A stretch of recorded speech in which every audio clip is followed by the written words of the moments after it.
All right, guys, we are so excited for the session that we have ahead of us today. We are very, very happy with this collaboration with Betby to bring this legend on stage today. We're going to start, how this works today is we're going to start with a 20-minute fireside chat. Following that, there will be a chess game taking place here. Don't worry, I'm not going to play myself. That would be a bit embarrassing. But we have some interesting stuff happening here. So, without further ado, I would like to first cue a little video to give to set the tone a little bit for what we have ahead of us here. Play the video.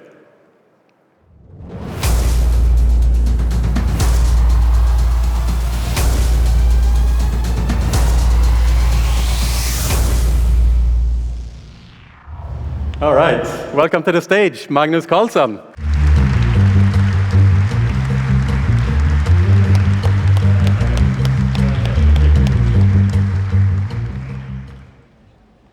All right, Magnus, in jeans and everything today. I don't know how many times you've heard that in the last few months, I'm sorry. Even at my wedding, people were making jokes, so, I brought it on myself. So that's fair enough. I love it. So Magnus, we have 20 minutes today, and I want to talk a little bit about a different topic rather than just chess itself, perhaps. But obviously, you are the best in the world at chess. And I want to kind of angle the conversation towards that. Kind of what does it take to be the best in the world at something? And just to tee up the first question, the expression to be one in a million would be an insult to you. There are 600 million people that are estimated to play chess across the world. And so my first question to you, what did it take for you to become the number one out of 600 million active chess players? It's very hard for me to give a definite answer to that. I suspect it's a combination of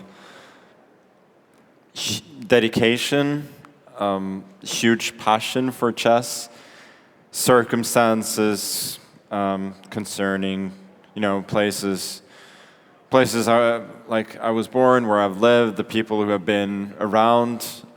So some luck, and I think a huge amount of talent, which you need for anything. Yeah, right. It is not just to put in the hours into something like this. You kind of have to be born with some qualities as well, do you think? Yeah, I think a lot of chess is very technical. So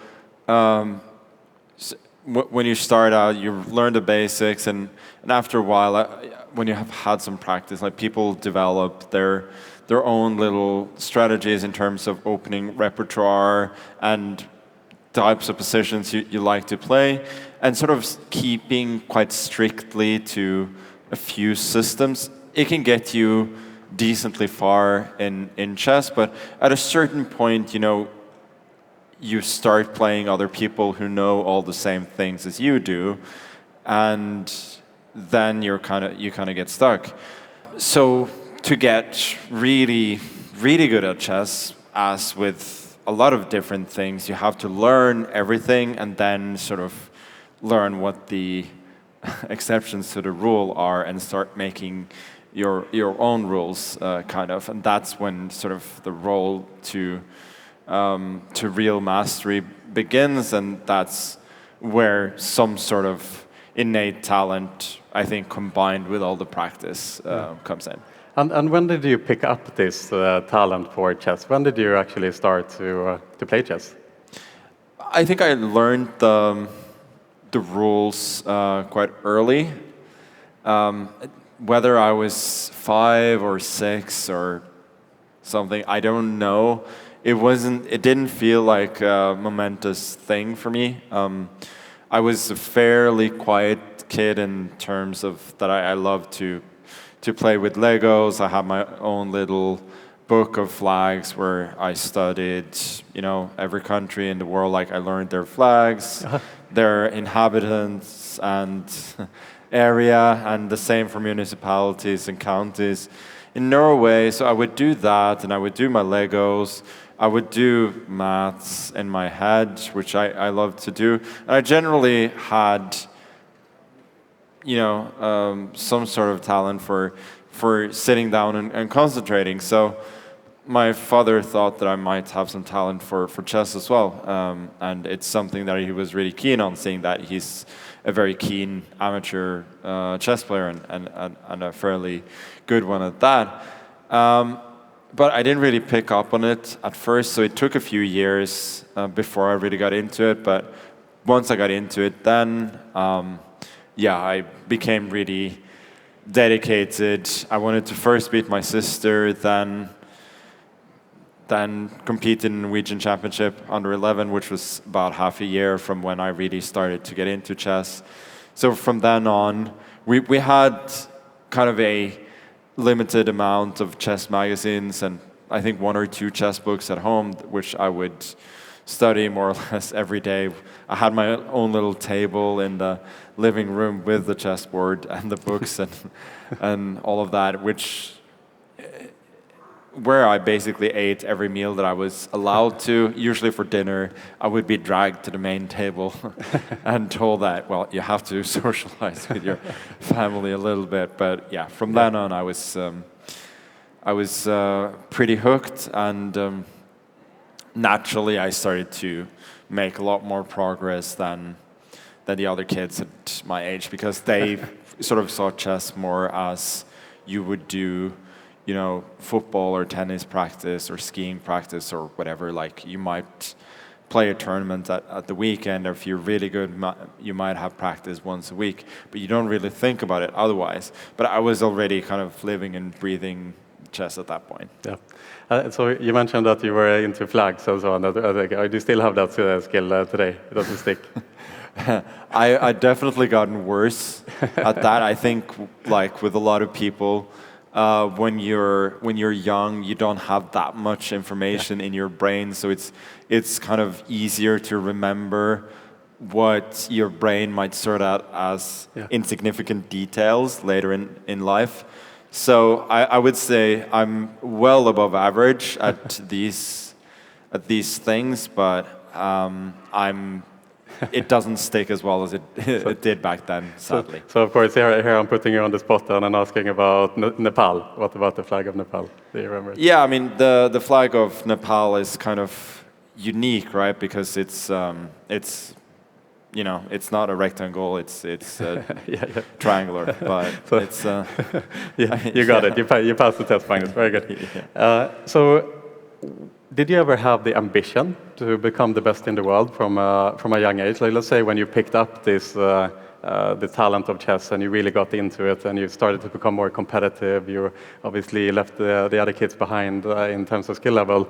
When did you think, like, I can become the best in the world at this? So I've sort of heard a little bit of conflicting stories from others. Like, I've heard others say that I was, like, that I might have mentioned, like, wanting to be the best in the world, but I don't really, like, that's not the way that I remember it. The way that I remember it, I just wanted to have fun and improve. And so I was always striving to play better and better opposition. There was this tournament that I played back in 2001, I think, when I was 10 years old, and there was this tournament where you could, like, become an international master in chess, or like, it was a step to become an international master, which is the level below grandmaster. I wasn't nearly good enough for that, but I was able to compete against some very strong players. We played 9 rounds. I didn't win a single game, but I made 5 draws. And I've heard later that people were a bit worried about that. Like, the next year I played in the Grandmaster group, I had a similar result. Like, I didn't win a lot of games, I lost quite a lot. But, like, I was happy. I was playing better and better players, and I was very happy with the results that I could get. And I was also not that dissatisfied with the games where I lost, where I felt like I had the chance. So I would say it wasn't until I started playing against the very best players in the world that I really started thinking about, becoming better than all of them, because I felt like I was just climbing the ladders, not winning a whole lot of tournaments, that wasn't really a thing, but just improving my level, improving my rating, learning a lot, and eventually trying to get to that very highest level. And then I think when I started getting used to playing the best players in the world, then my appetite sort of grew a bit when I realized that I had a chance against them. I could do more than just trying to survive. And from that point on, I developed more of a mentality of I want to be the best. But before that, yeah, it was all about learning, really, and having fun. And when you then managed to accomplish that goal, if you will, how was that moment for you, where you are now number one? Was that an important milestone then from that point when you reached that number one spot? Like, how was that feeling, or was it business as usual for you? I think when I first became briefly world number one in 2008. That was like only in the live ratings for a few days. I didn't have any illusions back then. There were a lot of people tightly bunched, and I think there were, in the span of 2 weeks, there were 4 different number ones in the world. Right. So I didn't have any illusions back then that I was the best or anything. I knew that I was a good player, but that I would probably need a little bit more time. I think by the time January 2010, that I officially became number one in the world, I think at that point I thought I was the best player in the world. Looking back now, I'm not sure. Like I'm sure that I was the best, I think, from the second half of 2012 on. And I haven't really doubted that since. But yeah, earlier I think I was probably driven a lot by youthful energy and confidence, and I think it took a little bit of time for my skill level to sort of to match that, because after all, there were people who had so much more experience than I did. But I'm quite convinced that from 2012 on, there's not been any moment where I've sort of doubted that on average I should be the best. Yeah, for sure. And I mean, we're at the next Valletta here, a gambling conference, of course, and correct me if I'm wrong, Magnus, but I know that you had an interest in poker as well back in the day. And was there perhaps a time where you were considering, playing poker more than chess? Or how was that interest in poker? I mean, it's also a really complicated game that kind of fills up space in your head to some extent when you have to memorize a lot of different things. Can you talk about perhaps your interest in poker and how that evolved over time? Yeah, I remember there was one tournament where I played back in 2011 where I played poker throughout the night, and I didn't really sleep much. I played a rapid game in the morning, and I was actually checkmated on the board, and I didn't see it coming, which is which never really has happened otherwise. So yeah, there was a time when I was really keen on that, but in terms of a career, I never had any illusions that I would have the time or talent or anything to do that. But I still enjoy it from time to time. What type of poker player? You play aggressively, loose? Are you a tight player? I think my natural inclination is to be more aggressive, but I have enjoyed playing a few live tournaments, and there it's more sort of comparable to classical chess in the sense that you sit there for a long time and you have to retain focus. That's the way I kind of look at it, and then I feel like I'm not good enough to play an aggressive style when I play a lot of good players, so I have to sort of adopt and try and be more solid. Yeah, fair enough. So eventually you did become the number one in chess in the world, and you retained that title for a long time. How do you keep yourself motivated once you reach that pinnacle, let's say? Is it the passion that brings you to continue to kind of strive to retain that number one and to become even better? Like, it must be difficult year over year to retain the same motivation. Yeah, I think motivation comes and goes a little bit, but what remains constant is that I love playing chess. I might not love all forms of chess and all that, you know, comes with it all the time, but I still love playing, and that's sort of the main motivation these days. Like, there's not a certain tournament that I want to win really, or something I want to achieve, but for me the most important tournament or game is always the next one, right? So then, yeah, whenever I play a tournament, at least if I'm motivated, I sort of live that fully when I'm there, and then, you know, when the tournament is over, you move on to the next one. So for the moment, like, I don't really need anything except for just the love of the game, and I think there might come a time when, you know, when our play starts to, you know, decline a lot more, then I don't know how fun it's going to be then. But for the moment, when I can still retain quite a decent level, then it's not a problem at all. Brilliant. And final question here before we move into the second segment is, now looking back at your life, you're obviously incredibly accomplished in your field, but it must have come with a lot of sacrifice as well. You dedicated a big part of your life to chess specifically. Is there anything you would have done differently if you look back?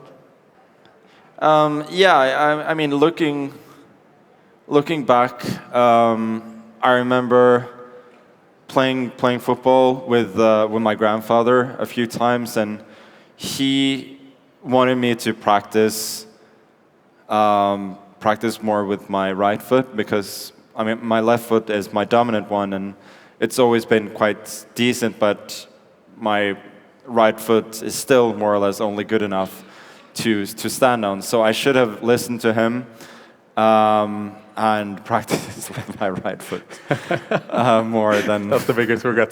That's the biggest regret I have. Honestly, I don't feel like I've sacrificed a lot. I feel like I've been very, very blessed to do what I do, and to be able to live the life that I have. And I feel like it's been great, and very, very balanced. So. Yeah.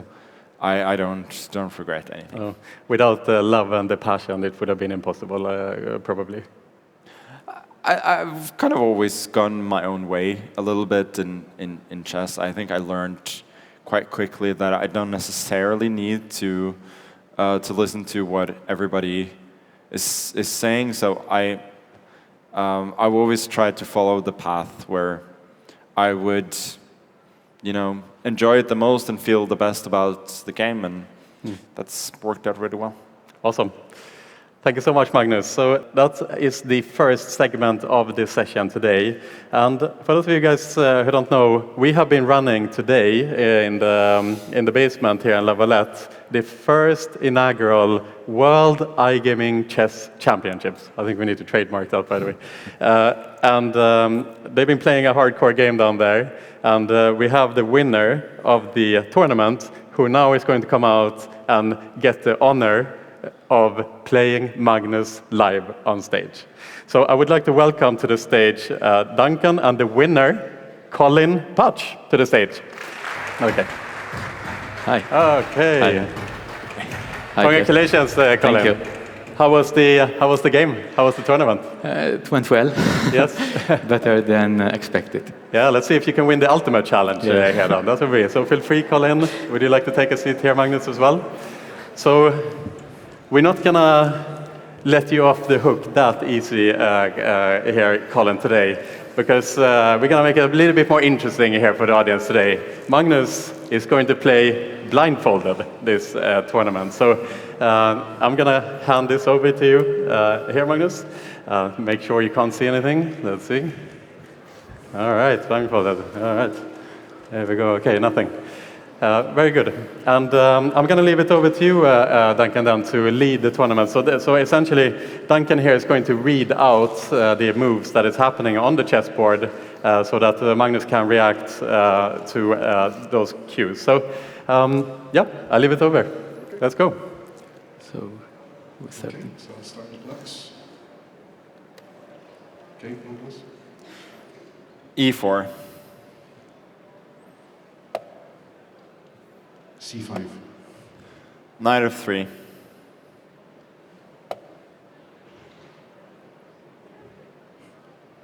Knight C6. B4. B. Knight takes B4. C3. Knight C6. D4.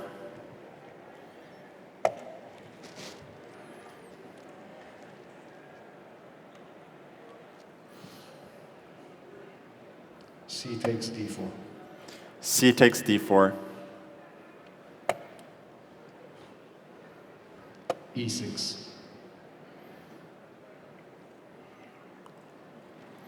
Knight C3.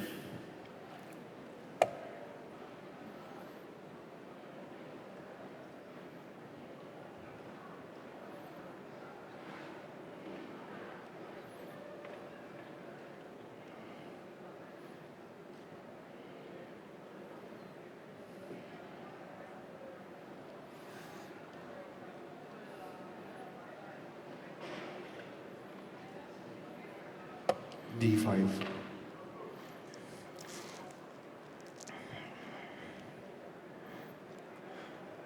Bishop D3.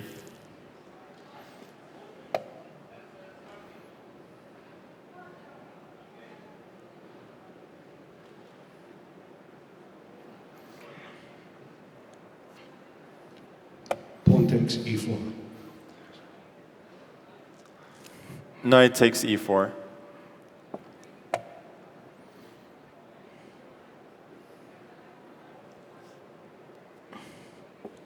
Knight F6. Short castle.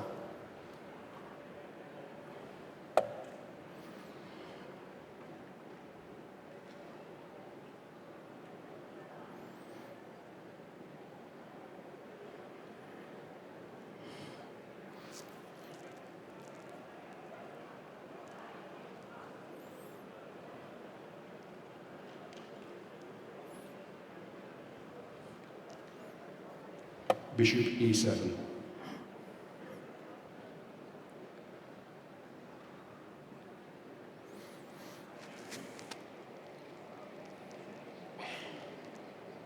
Rook B1.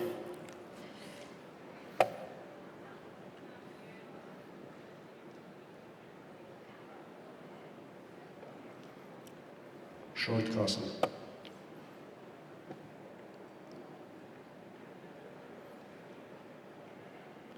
Rook E1.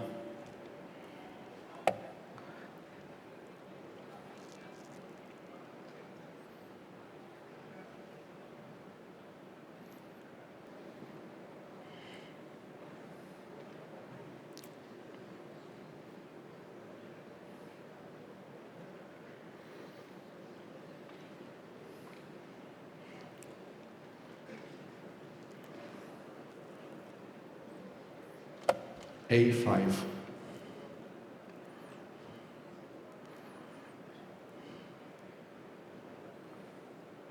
A3.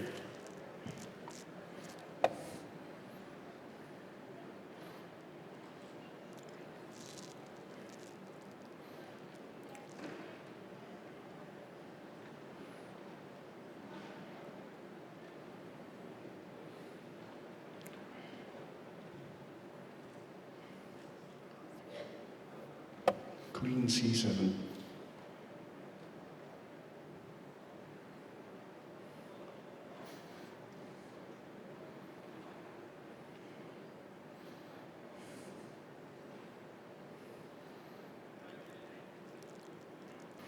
H4.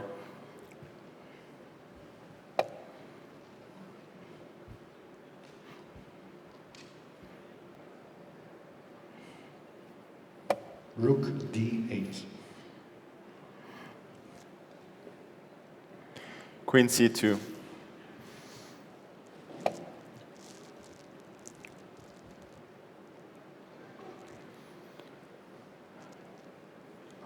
H6.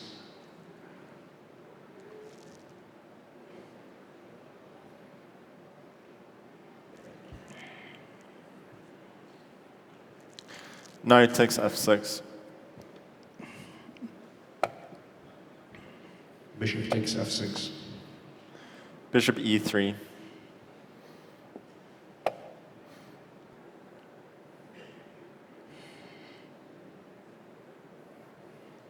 Queen E7.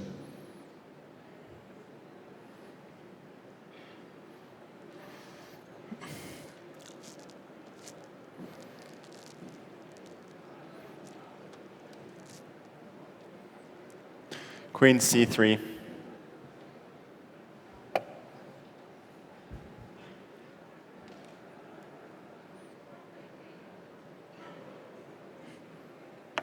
Bishop takes H4. Bishop E4.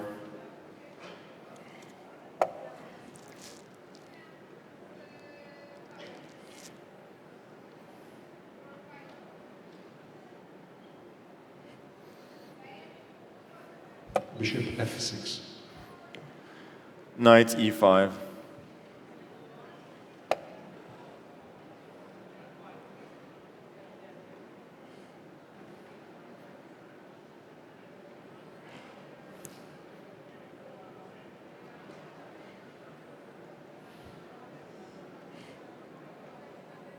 Bishop takes E5.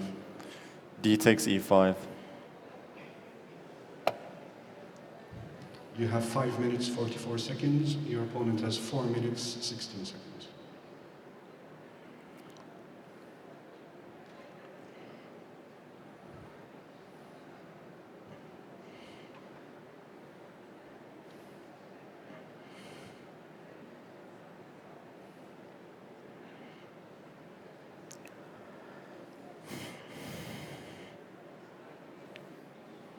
Queen H4.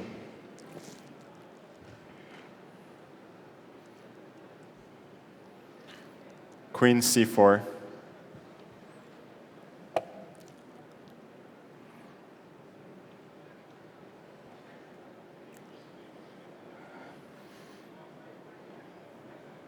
Queen H5. Rook to B5.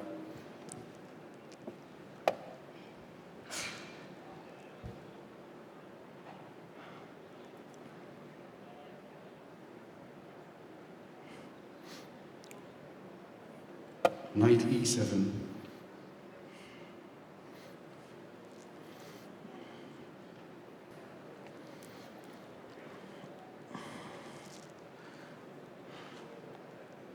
Queen C7.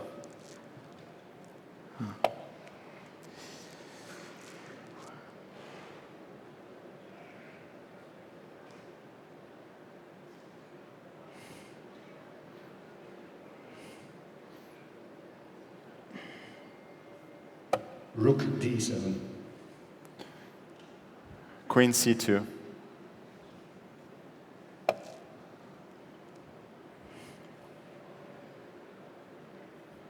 Knight D5.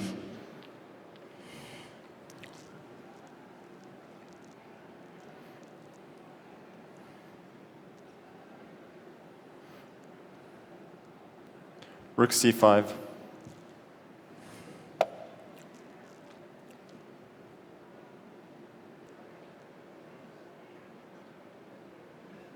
Rook D8.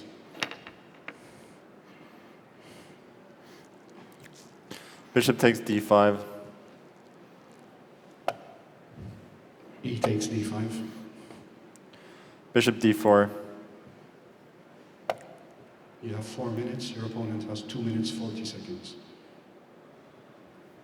Bishop e6. Queen d2.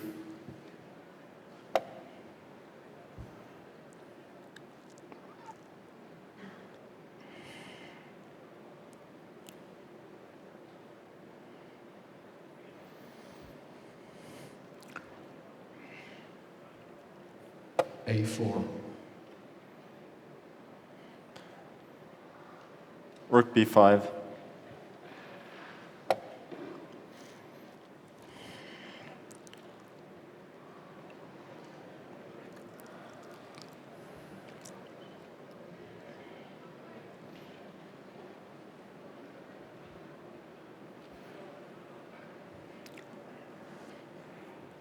Rook d c8. Rook takes b7. Queen f5. Rook b4.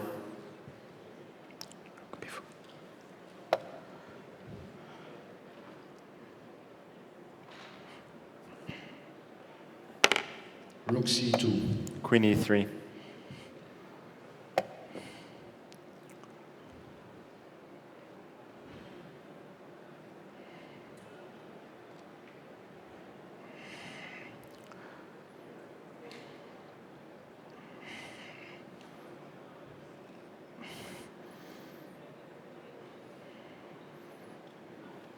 Queen g5.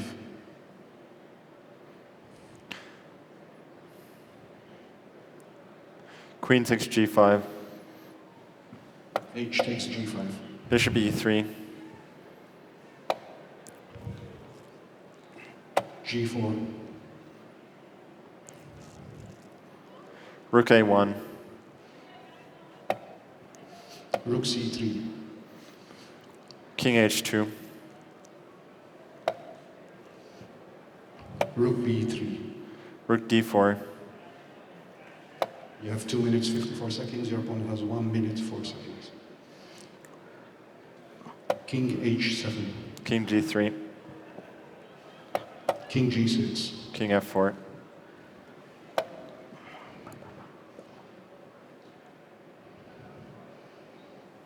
Rook c3.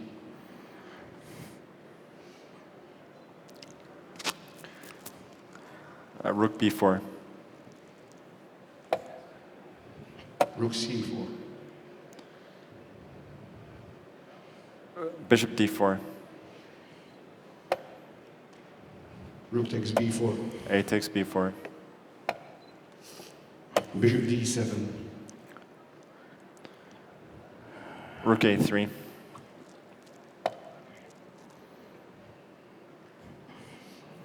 f5. e6.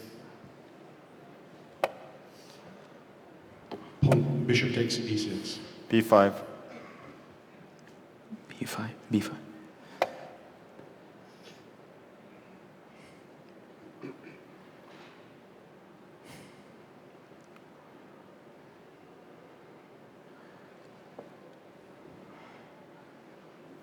King f7.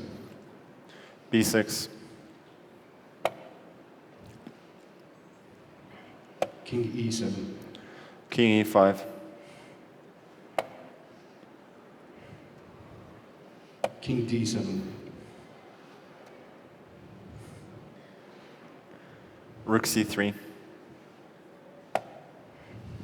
Rook c8. Rook takes c8. King takes c8. King takes e6. High design. Well done. That was a good game. Yeah. Still the best in the world. Still the best in the world.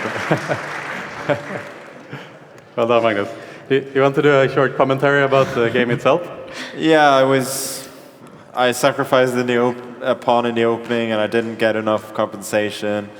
Sacrificed the second pawn and he was still Yeah. still much better. And then, at the end, that's kind of when experience shows. But before that, it was a great game from Colin. So Brilliant. I was mostly dominated. Just Just hustled in the end. amazing. Well played. Congratulations, Colin, Thank to you. the winner of the first iGaming World Chess Championship. Well played.